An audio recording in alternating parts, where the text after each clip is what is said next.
And I'm really like, there's like literally like 100 ingredients. It's like, I'm not even exaggerating. And I couldn't find chicken. It was a chicken-like substance. So you don't want to be eating that. This is the part of the podcast where we answer some of the questions from the community, the folks who listen and follow you on social media.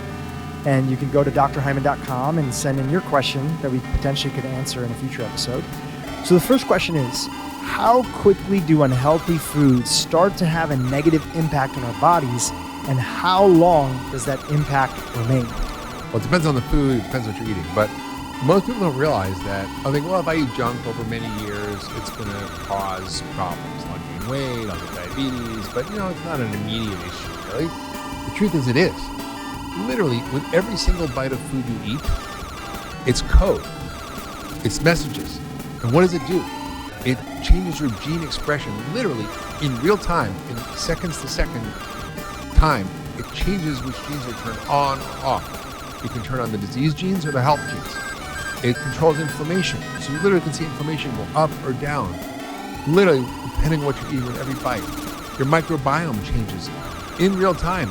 Bacteria multiply like this, zillions of times a second, and they're changing. What you're feeding them affects which ones grow and which ones don't grow. You could be growing a whole crop of bad bugs in your gut that causes disease, or you could be growing a crop of good bugs that helps you stay healthy. It regulates your hormones in real time, your brain chemistry in real time, your all of your mitochondrial function, your energy production, all of it is regulated by what you're eating, not over decades, but literally over seconds. So you have the power to change how you feel by changing what you eat. And as a doctor, Drew, and I've had a very blessed career, and I'm very lucky to have seen a lot of people who are very self-aware and who are very well-to-do, and they really do want to take care of themselves and eat well. And it's shocking to me how few of those people have ever connected the dots between what they eat and how they feel. So they might have runny nose, they might have bloating, they might have a headache, they might have skin issues, they might have this, they might have that. And they have no idea that it's connected to what they're eating, even though if they paid attention, they would notice, when I eat this, I feel this. When I eat that, I feel this. We're just disconnected from their food and health connection. And I think that's one of the most important things to recognize. I mean, I literally got a text from a friend of mine who was like 65 years old, and she goes, I'm basically healthy, but I've got a little this, I got a little that, I got a little achy, a little tired, a little energy, a little extra weight on me, and I said, look, I want to come see you, go to work, and I'm like, save your money. I said, here's the 10-day detox. Just do this for 10 days. Just get rid of all the bad stuff, put in all the good stuff. Just eat real whole food, get rid of the junk and processed food, all the things we're talking about. She texts me back, you're right. I was like, she's like, I think I might do this for the rest of my life. Because she had such a quantum jump in her well-being by simply changing what she ate. And it does sometimes take that dedicated plan that somebody does, because we don't know often how good we can feel until we have a contrast. Exactly. So having that contrast and doing something like following the book, Peak and Diet, I think there's a plan inside of there, yes. 10-day detox, your book, yes. There's a plan inside of there. You do a plan like that, you increase your body's interoception, right?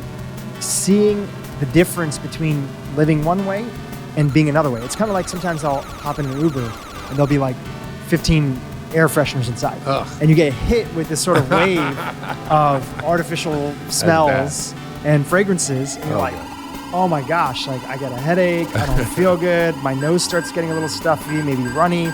And I get out and I breathe fresh air and I'm like, I feel so much better. Yeah, right. You need that contrast sometimes, and doing something like a 10-day reset, 10-day detox is a good way to do that. Well, the comment I often get from my patients is, Dr. Hyman, I didn't know I was feeling so bad until I started feeling so good. That's key. And I think it's like the frog in the boiling water. If you drop a frog in boiling water, it'll jump right out. But if you put him in cold water and you slowly turn up the heat, it'll boil to death, right? That's what we are like. We literally slowly boil to death by doing the things we do without paying attention to actually how it's affecting us. All right, Mark, the next one comes from our Dr. Hyman Plus community, which is your members access community. And actually, we have a few members here, Alan, Paul, and Judy, that are watching and on FaceTime on the computer that's right next to us. And Paul, one of the members, asked, What is the relationship between ultra-processed foods and farm bill subsidies? Oh boy. Well, good news. I wrote a book on it. It's called Food Fix: How to Save Our Health, Our Economy, Our Communities, and Our Planet, one bite at a time. And the truth is, our agricultural policies foster all the wrong foods. They support the production of commodities, corn, wheat, and soy, in industrial ways that destroy the soil, that destroy the ecosystem, cause biodiversity loss, climate change, and obviously the use of pesticides, herbicides, which cause all kinds of downstream consequences to the